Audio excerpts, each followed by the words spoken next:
काम सदाशिव भगवान की जय. आपण सगळेजण एकत्रित आजच्या या ज्ञानयज्ञामध्ये श्रीमद भगवद्गीतेच्या कर्मसन्यास योग अंतर्गत बसलेला आपल्या जीवनाचं सार समजून घेण्यासाठी एकत्रित आलो. वास्तविक आपलं जसं आहे तसं जीवन आपल्याला समजत नसते. भगवंताने आपलं जीवन कसं आहे तसं समजण्यासाठी श्रीमद भगवद्गीतेचा उल्लेख केला. आणि कलियुगाचा प्रभाव इतका मोठा आहे की तुम्हा आम्हाला तो त्रस्त करतो. अध्यात्माकडे, आपल्या स्वरूपाकडे, आपल्या लोकांकडे जाऊनच देत नाही. कुठून आलोत आपण याची माहिती सुद्धा तो देत नाही. त्याच्यातून आपल्याला मागे ठेवतो. आणि कुठे जीव माहिती घ्यायला गेला तरी त्याला कोणत्या ना कोणत्या दुर्गुणातून खाली आणतो. जो जीव ज्या लोकातून आलाय त्या लोकात त्याला परत जायचं आहे. आणि जाण्याचा आधार आहे भूलोक.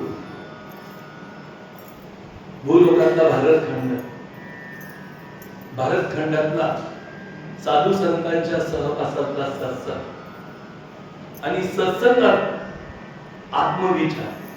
किती दूरवर आहात आपण. एक तर भूलोकामध्ये जन्म मिळणं मुश्किल, शिवाय भारतखंडामध्ये जन्म मिळणं मुश्किल. भारतखंडामध्ये जरी जन्म मिळाला तरी साधू संतांचं सानिध्य मिळणं मुश्किल. आणि जरी मिळालं तरी त्यांचा सत्संग मिळणं मुश्किल. मिळाला तरी तो अध्यात्म ज्ञानाचा सत्संग मिळणं मुश्किल. या मुश्किलातून कार्य तुमचं आमचं सुरू झालं. कारण अध्यात्माचा पूर्ण सूर्य जेव्हा कलियुगामध्ये अवतीर्ण झाला, महाविष्णूचा अवतार सखा माझा ज्ञानेश्वर, त्यांनी आपल्याला हे अध्यात्म प्रकाशित केलं की तुम्ही कोण आहात, कुठून आलात, तुम्हाला कुठे जायचं आहे, तुमचं अस्तित्व काय आहे. हे जे वरचं कवच आहे, प्रारब्ध योग पूर्वजन्माचं पाप आणि पुण्य कर्माचं मिश्रित भाग आहे. हे तुम्ही नाही आहात. तुम्ही त्या शरीरामध्ये राहणारे परमेश्वराचे सनातन अंश, परमेश्वर स्वरूप आहात. हे ज्ञान मागून ज्ञान. बोला, ज्ञानेश्वरीचं ज्ञान घेणार का आपल्या कल्पनेचं ज्ञान घेणार? बोला. आता ज्ञानेश्वरीचं ज्ञान घ्या. ज्ञानेश्वरी इथे असं मस्त म्हणते. काय म्हणते? जे मनाचे मन, जे नेत्राचे नयन, कानाचे कान, वाचेची वाचा, जे प्राणाचा प्राण, जे गतीचे चरण, क्रियेचे कर्तपण, जयाचे नी, आकारू जेने आकारे, विस्तारू जेने विस्तारे, सहारू जेने सहारे, पंडकुमरा. ज्यापासून हे सगळं निर्माण होते. मला सांगा, आपल्या शरीराची वाढ कोणामुळे होते? एक सुंदर, आता हे माऊलीने सांगितलं, जगाविषयी सांगितलं. त्या जगातलंच एक घटक आपण आहोत. सांगा, आकार आलं. आकाराचे आकार कोण आहेत? भगवंत. प्राणाचे प्राण भगवंत. या आकारात आणि प्राणात दोघात विचार केला तर भगवंताचंच कार्य झालं. आता आकार धरला तर मुंगीपासून ते ब्रह्मादिकापर्यंत आकारच आहे. एकच ईश्वर नामक. प्राणाचे प्राण सांगा, मुंगीपासून ते ब्रह्मादिकापर्यंत जो प्राण आहे तो भगवंताचाच अंग आहे. आणि अशा भगवंताला जे प्राप्त करतात त्यांचा स्वभाव कसा असतो, त्यांचं वागणं कसं असते, त्यांचं बोलणं कसं असते, त्यांचं चालणं कसं असते, त्यांचं राहीमान कसा असतो. पूर्वकाली साधू संत त्रेता द्वापार युगामध्ये संसार त्यागून जंगलात जाऊन पर्णकुटी बांधून आश्रम बांधून निष्काम कर्मयोग करत होते. संसारात बिलकुल राहत नव्हते. त्यांना संसार वाटायचा दुःखदायक आहे, त्याच्यात राहत नव्हते. संसाराचा त्याग करून जात होते. मग घोर कलियुग आलं. आता या घोर कलियुगामध्ये संसार त्यागून भक्ती करणं मुश्किल झालं. मग भगवंताने असे अवतार धारण केले की संसारात येऊन जंगलात राहण्यासाठी. सांगा, द्वापार युगाच्या अगोदर ऋषी मुनी जंगलात जात होते, पर्णकुटी बांधत होते आणि तिथे चांगला अभ्यास करत होते. राजे लोक त्यांना भेटायला जायचे, त्यांच्या विचाराने राज्य करायचे.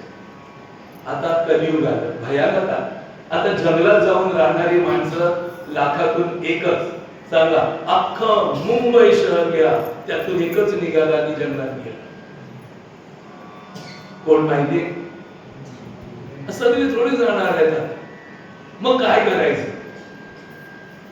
कोण गेले जंगलात लक्षात आहे ना? आपले बाबा. मग आता तुम्ही सांगा, सगळे जाणार का?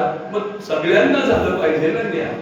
मग संत आले, संसारात राहून जंगलात राहण्यासारखे राहिले. कबीर महाराज आले, संसारात राहिले अनासक्त. तुकाराम महाराज आले, संसारात राहिले अनासक्त. एकनाथ महाराज आले, संसारात राहिले अनासक्त. आणि ज्ञानेश्वर माऊली हे चारी भवंड आली. हे बाहेर नाही, गावामध्ये शिरले आणि गावामध्ये माधुकरी मागून गावांना ज्ञान वाटत राहिले.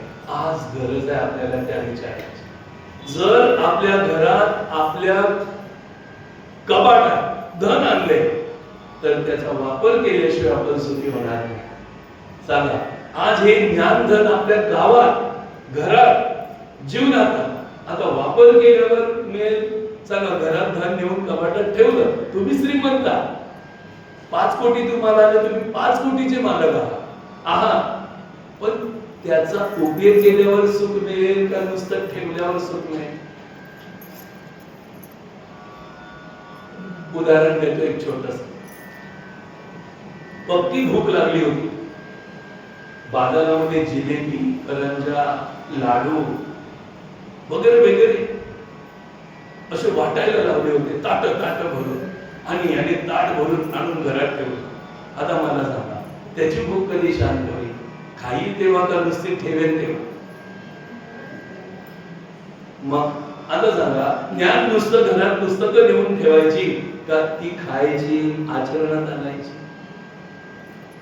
पक्का विचार करा थोडासा. जोपर्यंत आपण आचरण करत नाही तोपर्यंत आपण तृप्त होत नाही. आणि जोपर्यंत आपण तृप्त होत नाही तोपर्यंत आपल्याला शांती मिळणार नाही. शांती आमची घरची गजाभाऊची नी. आता तुम्हाला सांगेल, शांती तुम्हाला पण मिळाली. शांती म्हणजे तो परमात्मा ज्याला प्राप्त झाला त्याचं जीवन शांत.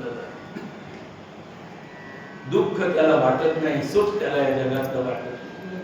बरं, तो जीवात्मा कसा वागतो?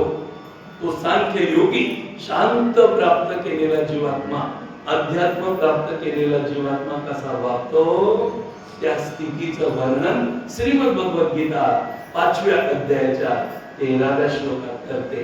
चला, सगळ्या जणांनी माझ्या बरोबर बोलायचं आहे. सर्व कर्माणि मनसा संन्यासास्ते सुखं वशी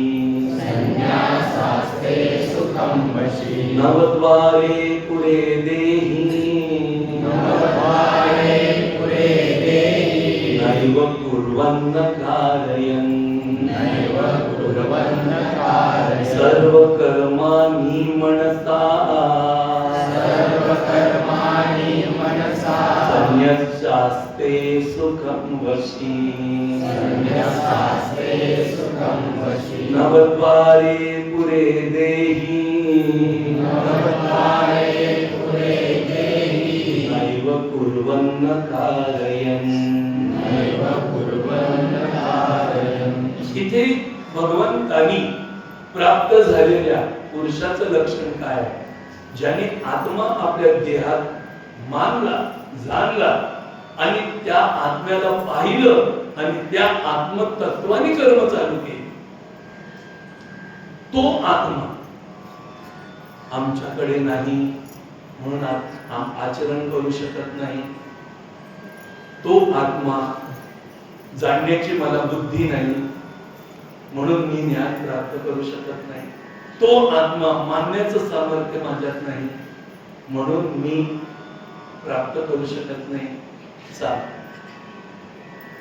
जाणण्याचं, म्हणण्याचं, सगळं करण्याचं भगवंताने पुरी ताकद दिलेली आपल्याला.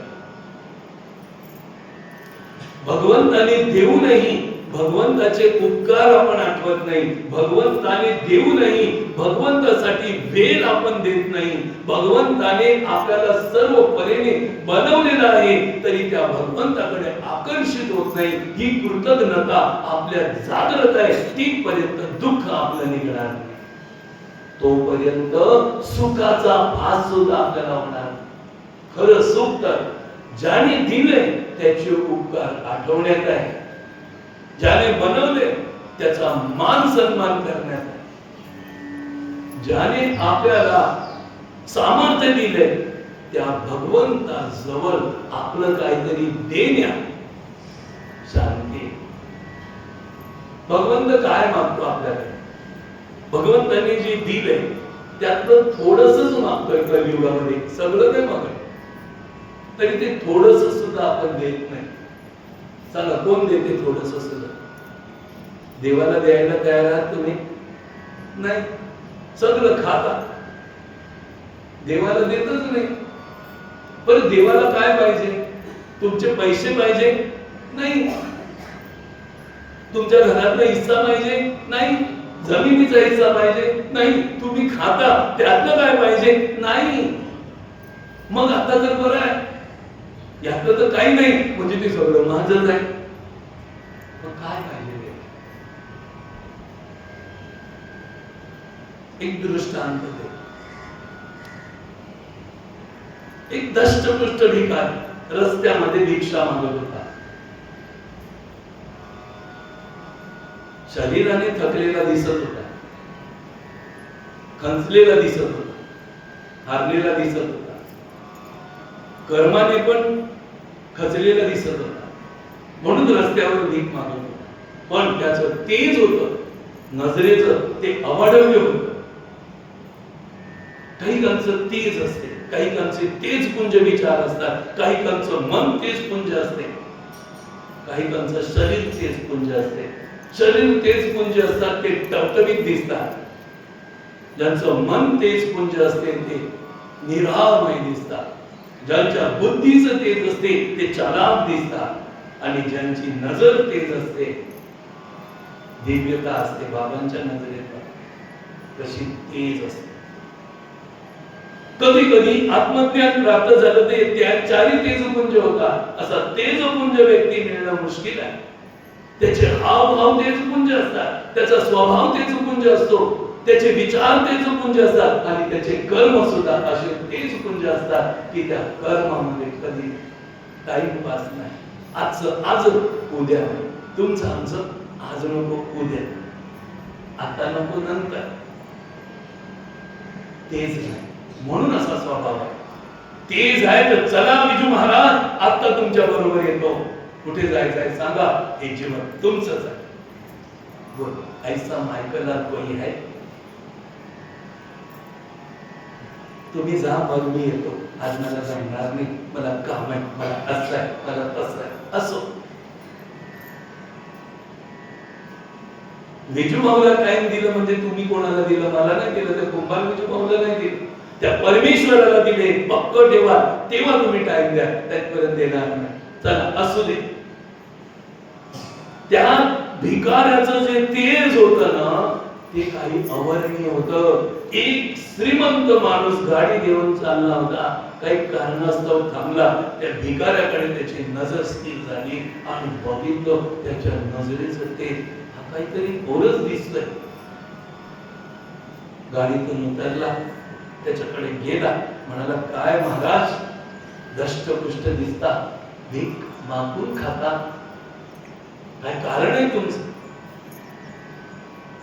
दिसायला तर तेजपुंज आहात, टवटवीत आहात, जवान आहात, तरी पण भीक मागता, काय कारण आहे? म्हणे काय करू, माझं कशावर चालतच नाही, माझं दैवच खराब आहे, म्हणून मी भीक मागतोय. म्हणे कामधंदा करून तुम्ही खाऊ शकता? हा, खाऊ शकतो, पण मला कोणी कामच देत नाही, नाहीतर मी काम करून खात असतो. माझं दैव असं फिरलेलं आहे की माझ्याकडे कोणी बघायला तयार नाही, नाहीला जाणे, मग मला भिक्षाच मागून खावं लागतं. तुम्ही जर मला काम देत असाल, तुमच्याकडे ऑफिस मध्ये नोकर म्हणून ठेवत असाल, तर मी भीक मागायचं सोडून देतो आणि काम करतो. द्यायला तयार आहात का तुम्ही नोकरी? मला काम द्यायला तयार आहात का? मी भिक्षा नाही मागणार. तेव्हा तो श्रीमंत माणूस गाडीतून उतरला, सांगतो काम नाही तुला मी देणार, पण तुला अशी एक व्यापार लाईन देतो, चाल माझ्या बरोबर. काय म्हणता? मला तुम्ही व्यापार देता? हा, तुम्हाला मी व्यापार देतो, चाल. माझी गिरण आहे तांदळाची, तांदूळ विकायचं काम, तांदूळ माझे घेऊन जात जा. जेवढा फायदा होईल ना, 90% तुझे आणि 10% माझे. फायदा हा मुद्दल नाही, तांदूळ माझे, माझ्या तांदळाचे पैसे पेड केल्यानंतर जे तुझं वाचेल फायदा, त्यातलं 90% तूच ठेव, माझं फक्त कमिशन 10% दे बस. मंजूर आहे? त्यामुळे मंजूर आहे. दिलं त्याला व्यापार करायला संधी. दिले तांदूळ, गावोगावी फिरून विकायला लागला. विकता विकता विकता विकता मेहनत करता करता तेच तर होतं, पण कोणी काम देत नव्हतं म्हणून तो निरामय होता. काम दिलं, कामामध्ये इतकी चलाकी वापरली की यशस्वी झाला. इतका व्यापारात नवीन नवीन व्यापार तांदळाच्या याच्या गावी करताना इतका श्रीमंत झाला, इतका पैसेवाला झाला. तेव्हा त्याच्या कर्मावर त्याला थोडासा अभिमान झाला. एवढं सगळं मी केलं, मी उभं केलं आणि माझं 10% फुकटचं यायला लागलं. कोणाला?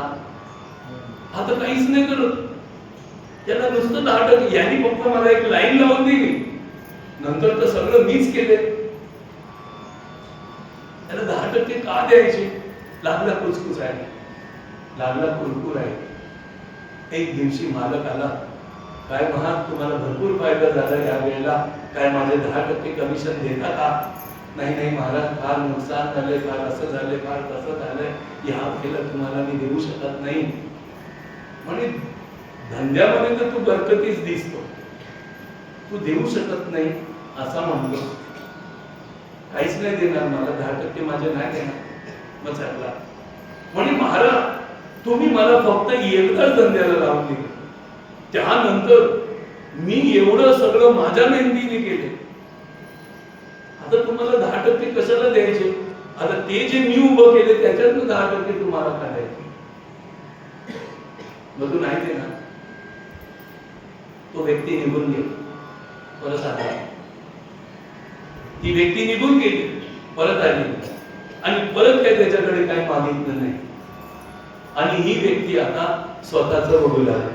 मला सांगा, 10% देणं योग्य होतं का न देणं योग्य होतं? प्रश्न तुमचा, प्रश्न माझा, उत्तर तुमचं.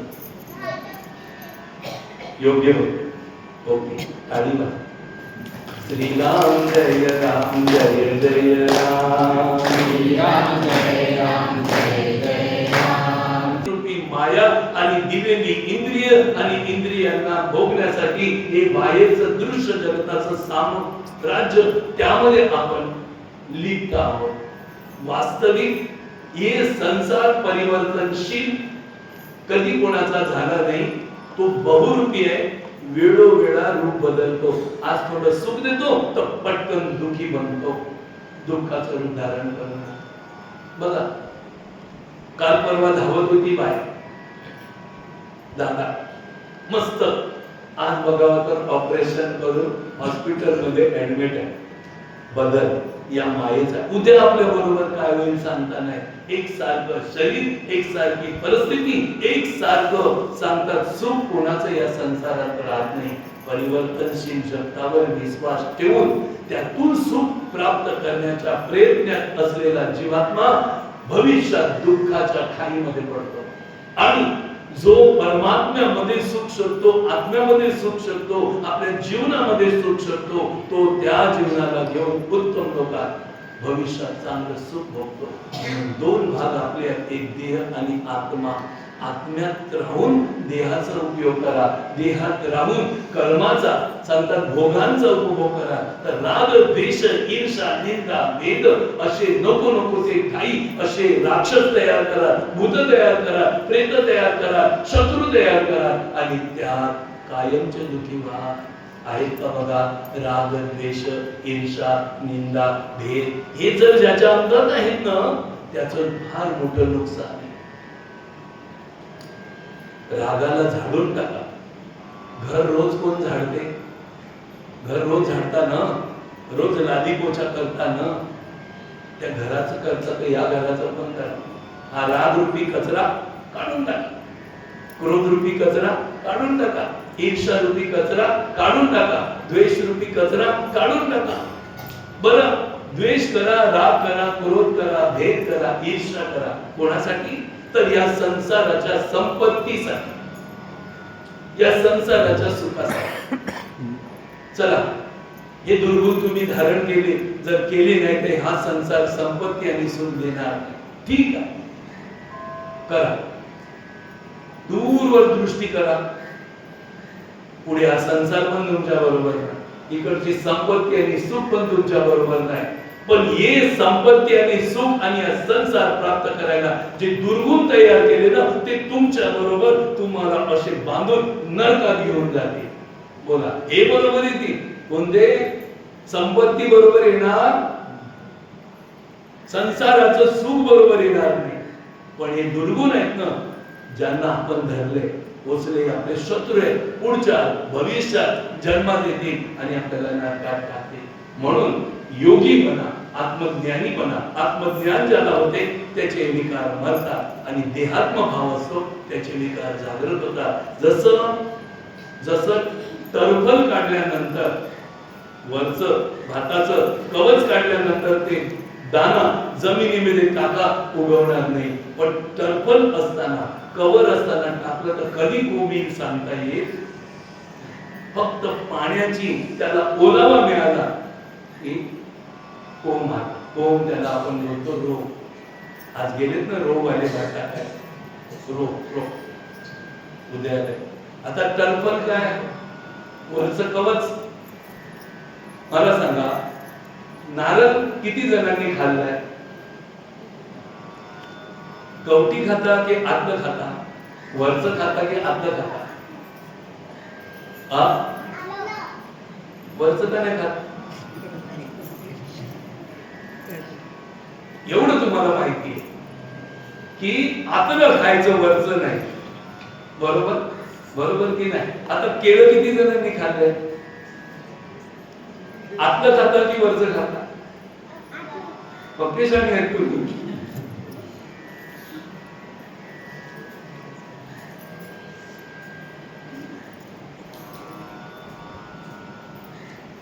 आता यांनी सांगितलंय, मी नाही सांगितलं. जसं केलं साल काढून आतला गिर घेतो, जसं नारळ वरचं कवच टाकून आतलं खोबरं खातो, तसं या जीवनामधलं एक कवच आहे शरीर, त्याला टाकून आतलं आत्मरूपी गिर घ्या. सोपं उदाहरण काय आहे? सुख कशात आहे? कवर मध्ये आहे? सांगा, कवटी मध्ये आहे की खोबऱ्यामध्ये? साल मध्ये आहे केल्याच्या का गिर मध्ये आहे? तसं सुख या शरीरात आहे की आत्म्यात आहे? शोधा. मला सांगा, जर तुम्हाला केल्याचं साल खाऊन सुख मिळत असेल तर देहातून तुम्हाला सुख मिळेल. जर कवटी खाऊन तुम्हाला सुख मिळत असेल, करंटी, तर तुम्हाला देहामध्ये सुख मिळेल. पण हे दोन्ही होणार नाही, तर इथे सुद्धा तसं होणार नाही. श्रीराम जय राम, जय जय राम. श्रीराम जय राम, जय जय राम.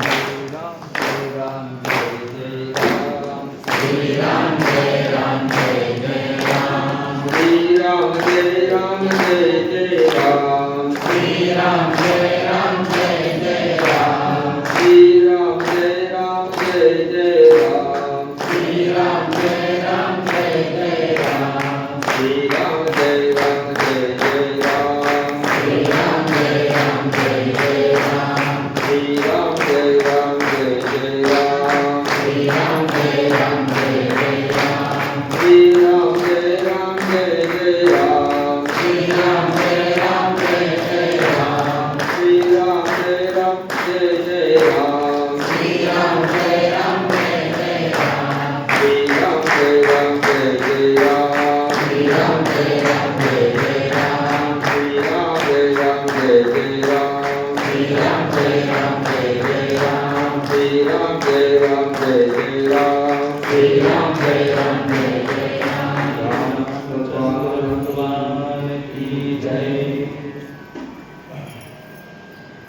सांख्य योगी हा योगी आपल्याला येथे आत्मरस खातो आणि त्या आत्मरसात तृप्त होऊन वरती कसा वागतो त्याचं लक्षण आपल्याला शिकायचं आहे आणि आपल्यालाही तसंच करायचं आहे. जे या संसारात राहून योगी होऊन गेले तसं आपल्याला भोगी नव्हे योगी व्हायचं आहे.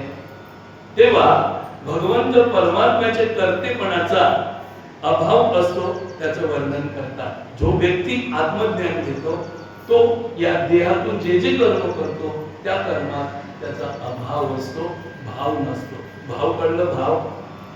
भाव आणि अभाव या दोन गोष्टी आहेत. पण देहातून जे देह भावनेतून झालेल्या कर्तव्य कर्मात तो अभाव असतो. तो कोण मनुष्य असतो? ज्याने आपल्या आत्म्याला ओळखले, आत्म्याला मी मानतो, भगवंताचा सनातन अंश मी आहे. या संसारात मी अनादि अविद्येतून बसलो. कुत्रा मांजर किडे मकोडे जनावर नाहक दुःख भोगली. आज मला याच्यातून मुक्तीचा मार्ग मिळण्यासाठी एक उपहार भगवंताने मानव जन्म दिलाय. या मनुष्य जन्माचा एक एक क्षण, एक एक कण, एक एक श्वास सदुपयोगात राहील, कारण याच्यातूनच माझा उद्धार आहे. मनुष्य जन्म गेल्यानंतर माझा उद्धार नाही. या मनुष्य जन्मातच मी माझ्या रोगावर उपचार करू शकतो. मनुष्य जन्म गेल्यावर रोगावर उपचार नाही. मनुष्य रूपी गावामध्ये उपचार आहेत. जीवाला 84 चुकवण्याचे, अनेक जन्म येणारे, अनेक रोग येणारे, कुत्रा मांजर किडे मकोडे भयानक दुःख येणार हा मोठा रोग, याच्यावर उपाय मनुष्य जन्मात आहे. याच्यानंतर पशु पक्षी किडे मकोडे झाला तर मग उपाय नाही. हा मनुष्य जन्म गेल्यानंतर कुत्रा मांजर किडे मकोडे झालो मग उपाय नाही. जलचर प्राणी झालो उपाय नाही. झाडं झुडपं झालं उपाय नाही. ते गेलं अनंत काल दुःखाशिवाय दुसरं काही नाही. समजा धरा तुम्हाला झाडाचा जन्म मिळाला. सांगा एखादा व्यक्ती मुलगा येतो त्याच्या डाळी तोडतो तरी तुम्ही त्याला काहीच करू शकत नाही. तो येतो आणि त्याला चाकूने खरवडतो तरी काय करू शकत नाही. त्याच्या फांद्या तोडल्या तरी तुम्ही काही करू शकत नाही. असे दुःखदायक भयानक जन्म आहे. आपल्याला दुःख होते पण समोरच्याला आपण काय बोलू शकत नाही आणि निवारण्याचा उपाय नाही करू शकत. एखाद्या कुत्र्याला कोणी मारलं तर तो पडून तरी जाऊ शकतो. मांजरीला मारलं तर पडून सुद्धा जाऊ शकतो. एखाद्या पक्षी, एखादा जीव जंतू आहे त्याला मारायला लावलं तर जाणून पडून आपला जीव वाचवू शकतो. पण हे वृक्ष वेली बोला आपल्या जागेतच राहून फक्त दुःख भोगतात. ही जड बुद्धी, ही जड तत्व, ही जड जन्म, हा जड दुःख आपल्याला तेव्हा की मनुष्य असून मनुष्याचं जड भावनेने राहतो. मनुष्य आहोत आपण, साधी जन्म नाही आपला. याचा विवेक जरूर केला पाहिजे. आता नाही करणार तर कधी करणार? पुढे म्हातारपण येणार आहे. विचार करायला ताकदच नाही. सांगा म्हातारपणी काय पाठांतर होतं? किती कीर्तनकार मला भेटले. म्हणायचे महाराज पूर्वकाली मी पण कीर्तन करत होतो. ते म्हणायचे महाराज काय सुंदर कीर्तन केलं, पूर्वकाली मी पण कीर्तन करणार होतो. पण मी म्हणालो पूर्वकाली कीर्तन करणार आता का सोडलं? विचारलं नाही पण मी समजलो आता सोडण्याचं कारण पाठांतरच नाही. पाठांतर होतच नाही. अभ्यास असता तर म्हातारपणापर्यंत कीर्तन केलं असता. ज्याने पाठांतराचं कीर्तन केलंय, पाठ करून कीर्तन केलंय, तो म्हातारपणी कीर्तन करू शकत नाही. मग तेच त्याला आठवतं, दुसरं त्याच्याकडे राहत नाही. पण ज्याने आत्मा अभ्यास केलेला आहे त्याला श्लोकावर बोलायचं आहे, ओबीवर बोलायचं आहे, त्याला कीर्तन पाठ करायची गरज नाही. चला 2 तास द्या, अभंग तुम्ही द्या, त्याच्यावर मी कीर्तन करतो. तुम्हाला 2 तास बसायचा, अभंग तुमचा, कीर्तन माझं. आई मायकाला कोई आहे बोलणे मला, चला या अभंगावर कीर्तन कर, मी करू शकतो, सांगतो तुम्हाला. कारण अध्यात्माला पाठांतराची गरज नाही. तो अध्यात्म मार्ग श्रीमद भगवद्गीता आपल्याला शिकवतो. प्राप्त करून घ्या. आज आपल्याला आपलं भाग्य उदयाला आलं.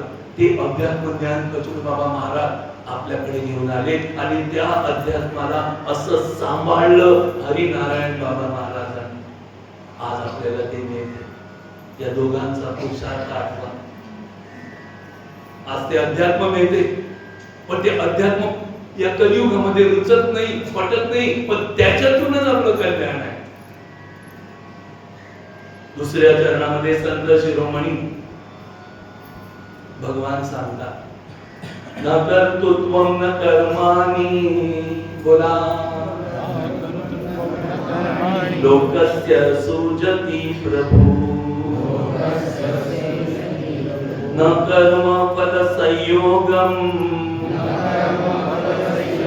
स्वभावस्तु प्रवर्तते न कर्तृत्वं न कर्माणि लोकस्य सुजति प्रभु न कर्म फल संयोगम स्वभावस्तु प्रवर्तते। येथे भगवंत अर्जुनाला असे समजवतात की परमेश्वर मनुष्याचे कर्तेपण किंवा कर्मफलाशी संयोग उत्पन्न करीत नाही, तर प्रकृतीच केवळ हे करीत असते असा भाव परमेश्वर त्या आत्मज्ञानी माणसामध्ये जागृत करतो। असा मनुष्य कर्म करूनही अलिप्त राहतो, पण देहात्म भावनेने या संसाराच्या कंजूसीने जो काही कर्म करतो तो कर्मात लिप्त होतो, त्याचं किती भयानक दुःख होऊ शकते याचा पारावार नाही। म्हणून कर्म करताना कर्मात अनासक्त राहा, आसक्त नको, जीव लावू नका आणि जे मिळाले त्या संतुष्ट राहा। खोट किंवा दुराचार करून प्राप्त करण्याचा प्रयत्न करू नका, नाहीतर तेच पुढे आपलं उभं राहील आणि आपलं किती नुकसान करेल हेच सांगता येत नाही। जरा आपला चुकीचा आणि खोटेपणाचा स्वभाव आपल्याला वाटते माझा फायदा झाला, पण भविष्यात त्याचं किती नुकसान झालं असते ते त्याच्या बरोबर जेव्हा घडेल तेव्हा त्याला कळते, तिथपर्यंत कळत नाही। म्हणून खोटं नाटक करू नका आणि संसारात आसक्त होऊ नका। पुढे आपल्याच कर्माची फळं आपल्याला भोगायची। काय करायचे? आपल्याच कर्माची फळं आपल्याला भोगायची आणि ती भोगूनच सुटणार आहे। शेवटी ती भोगूनच सुटणार आहे, माफ केली जाणार नाही। माफ केली जाती जर पुण्य कर्म दिली तर, माफ केली जाती अध्यात्म ज्ञान घेतलं तर, मग माफ केली जाती जर पुण्य कर्म आणि अध्यात्म घेतलं तर। तेच तर मी करायला सांगतो आता, काय वाईट सांगतो? आता सत्संग करा, एकही चुकू नका, पुण्य मोठं करा। जर दुःखातून मुक्त व्हायचंय, सोमवार रविवार एकादशी 1 तारीख सगळी घेत राहा, तेवढं पुण्य वाढेल, तेव्हा आपण त्या दुःखाशी सामना करू शकतो। पुण्य कमी पडलं तर दुःख आपल्याशी सामना करून आपल्याला दुःख देईल, पण पुण्य असेल तर दुःखाशी सामना करू आणि आपण त्याला हरवू। कर्माचा अकट सिद्धांत, केलेलं कर्म इच्छा कर। उदाहरण एक छोटस देतो की एक शेतकरी होता, त्याची गाय ढुरं होती, तो लोणी काढून शहरामध्ये विकत होता। एक दुकानदाराने त्याच्याकडचं 1 किलो लोणी घेतलं।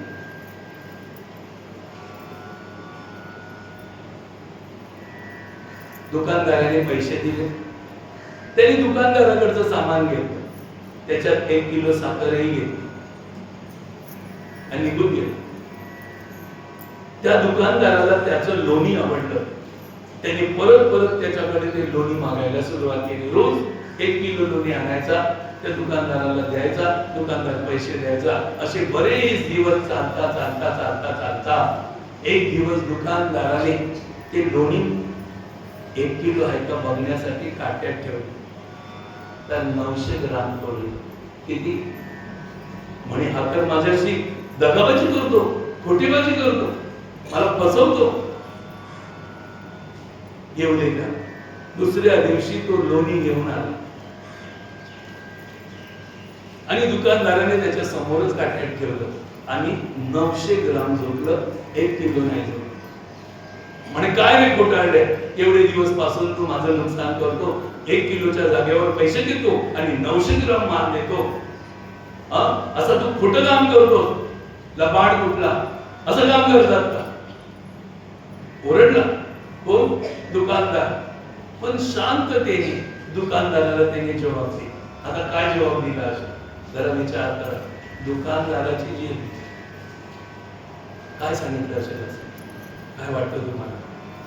काय सांगितलं शेख की दुकानदाराची जिरणी वास्तविक याची जिरायला पाहिजे ना. चूक कोणी केले? चूक कोणी केले? लोणीवाल्यांनी ना. घाबरायला कोणी पाहिजे? लोणीवाले. पण लोणीवाला निडर होता, चपाई दिली. महाराज हे 900 ग्राम मी नाही केले, माझं नाही. मग हे रोज 900 ग्राम तू घेऊन येतो, 1 किलो घेऊन यायचं. हो महाराज, तुमच्याकडनं 1 किलो साखर घेतली होती ना, तीच मी घरी नेले, त्याच्यावरच वजन करून तुम्हाला लोणी देतो. आता दुकानदार, अरे मीच 900 दिली होती. मापात पाप कोणी केलं होतं? त्याला भेटलं किती वेळा? आपण मापात पाप करू, आपल्याला वाटेल आपण सुटलो, भविष्यात तेच आपल्याला भरावं लागतं. लोणीवाल्याला 900 देऊन त्याचे किती नुकसान झालं.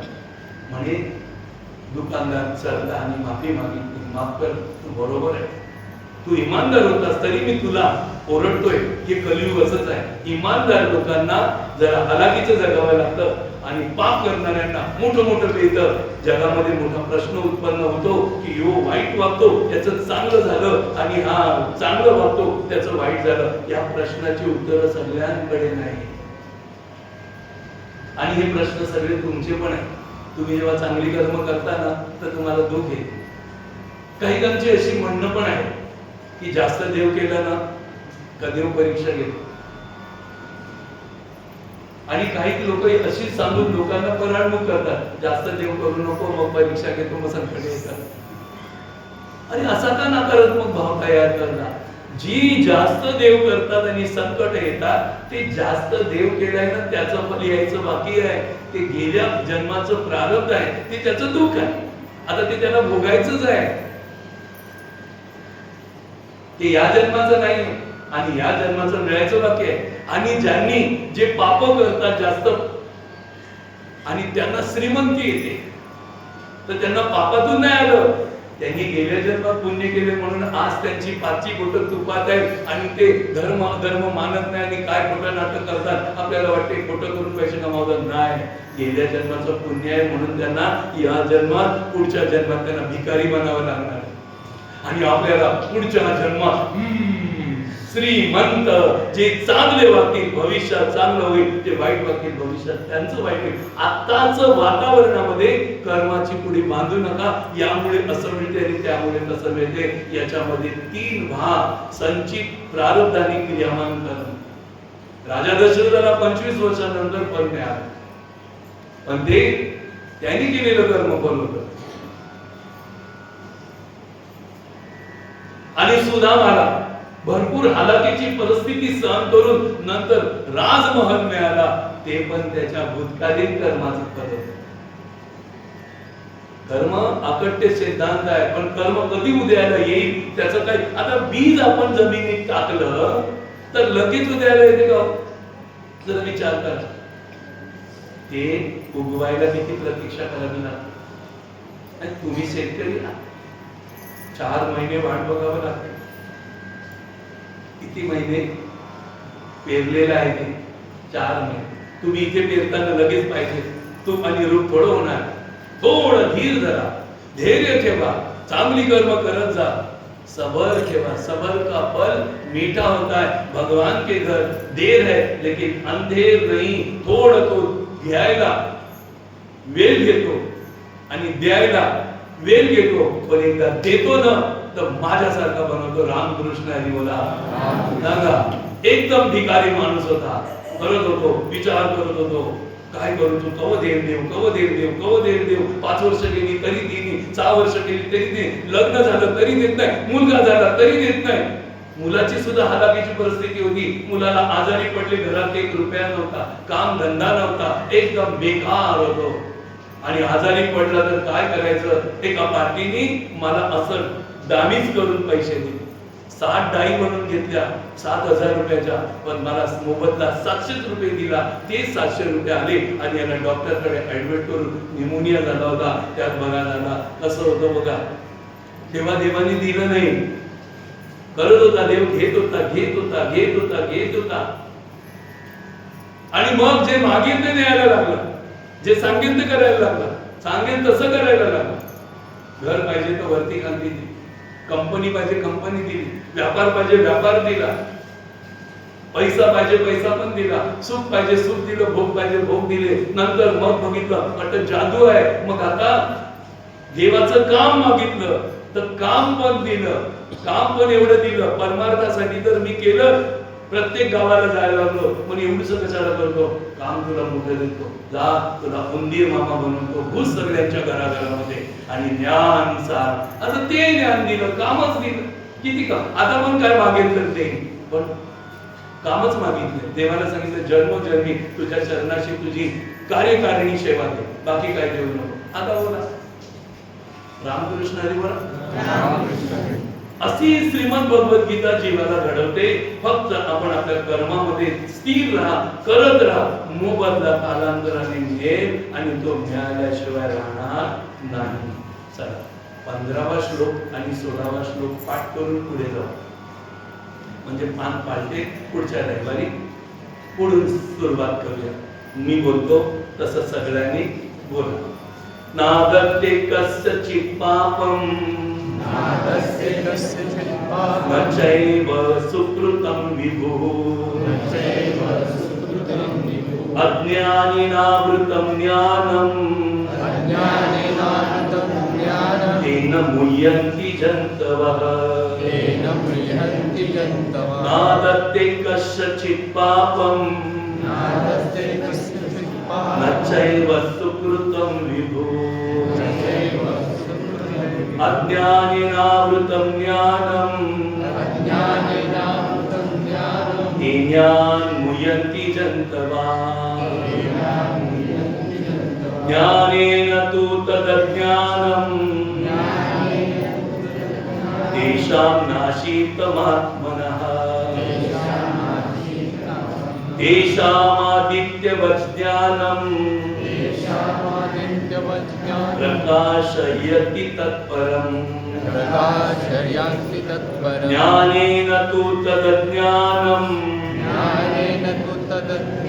तेषां नाशीतमात्मनः तेषामादित्यवत् ज्ञानं प्रकाशयति तत्परम्.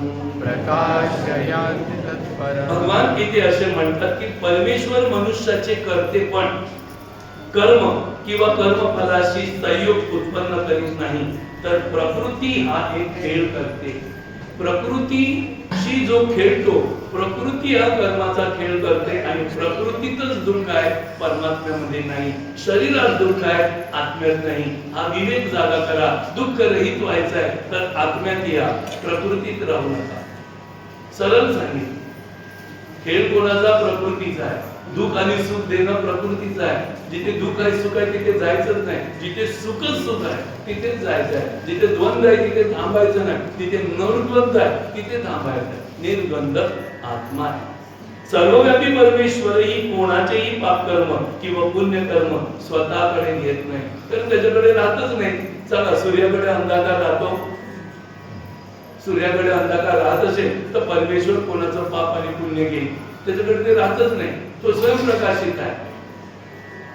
तसं आत्म्याकडे दुःख आणि सुख दोन्ही नाही, पाप आणि पुण्य दोन्ही नाही, जन्म आणि मृत्यू दोन्हीच नाही. हे द्वंद्व आत्म्याकडे नाही. म्हणून तुम्ही आम्ही कुठे यायचं? कोणाकडे यायचं? सगळं सांगितलं आत्म्याकडे यायचं. आत्मज्ञान घ्या. आत्मा मी आहे, देह मी नव्हे, असा भाव जागृत करा. परंतु अज्ञानाने ज्ञान झाकलेलं आहे, त्यामुळे सर्व अज्ञानी लोक मोहित होतात. अज्ञानाने ज्ञान झाकलं, मी आत्मा आहे हे विसरला आणि मी देह भाव जागृत केला, त्याला अज्ञान. आता दुःख कुठे होतं? आत्म्यात की देहात? मग आता तुम्ही देह भाव धरल्यावर दुःखी व्हाल की सुखी? पटकन बोला ना. मग दुःख पाहिजे का सुख पाहिजे? मग सुखी होण्यासाठी काय करावं लागेल? आत्मा. आणि तुम्हाला आत्म्याचं ज्ञान दिले ना.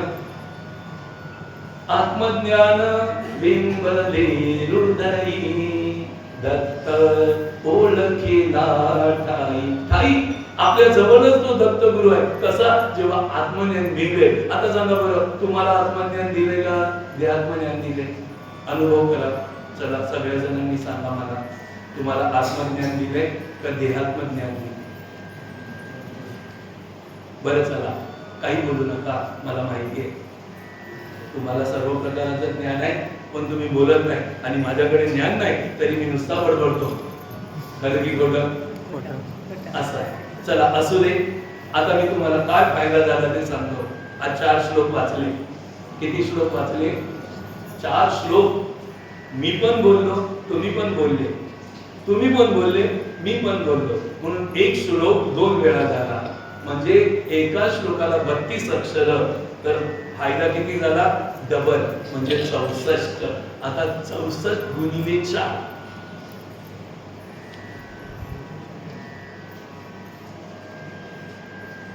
120 आणि 16 म्हणजे 136 अश्वमेध यज्ञ फळ तुम्हाला मिळालं. एक अश्वमेध यज्ञ 136 हे कोणाला मिळालं? कोणाला मिळालं? तुम्हाला. कशाला मिळालं? घरी बसले असते तर मिळालं नसतं. देवळात आले म्हणून एवढ्याचा अधिकार तरी आला. कारण हे पुण्य जमा करा, डब्बा भरा, डब्बा रिकामा नका ठेवू. जेवढं मिळेल तेवढं डब्यात जमा करा. आणि दुसरा, एक जन्म दुःख रहित तो होणारच नाही. जो आपला पापाचा जन्म, गेल्या जन्मात अख्खा जन्म आपण दुःख होणार आहे, ते दुःख सुद्धा सत्संगाने निघून जाते. तो जन्मच होत नाही, तो माफ केला जातो. म्हणजे तुमचे फायदे किती झाले? हर रविवारी तुम्हाला हे पुण्य मिळते. आता हे सगळ्यांना सांगा, आपण आत्मज्ञान घेऊ का नाही घेऊ? 2 भरोसे. तो आत्मा इथे पाहू की नाही पाहू? 2 भरोसे. कारण इकडच्या जे इंद्रिय या अर्थ सबकले फट. आता ते ज्ञान होईल का नाही होईल? पुण्य तर कमाव, पुण्य तर मिळते, रोज मिळते. 4 श्लोक वाचले, 136 अश्वमेध यज्ञ. मी नाही म्हणत, माऊलीने 18व्या अध्यायाच्या 71व्या श्लोकात 11 वेळा रचल्या. त्या जाऊन पहा. हे मी माझ्या आमचं सांगत नाही. हे गीतेची अक्षरे जे तुली का कर्मद्वारे रिगताती ते तुली होती पुरे. अश्वमेध यज्ञ की अश्वमेध यज्ञाचा अधिकारी तुम्हाला माऊलीने बनवले, भगवान श्रीकृष्णांनी बनवले, राधा कृष्ण, हनुमान, गणपती आणि भगवान शिवांनी बनवले. म्हणून हे 5 देव तुमच्यासाठी आले. कोणासाठी आले? या गावात सगळ्यांना मालामाल करण्यासाठी. पण सांगा, गावात घरात राहून मालामाल नाही होणार, देवळात यावं लागेल. हा धडा सगळ्यांना आजूबाजूवाल्यांना सांगा. गोपाल श्री कृष्ण भगवान की जय. सुख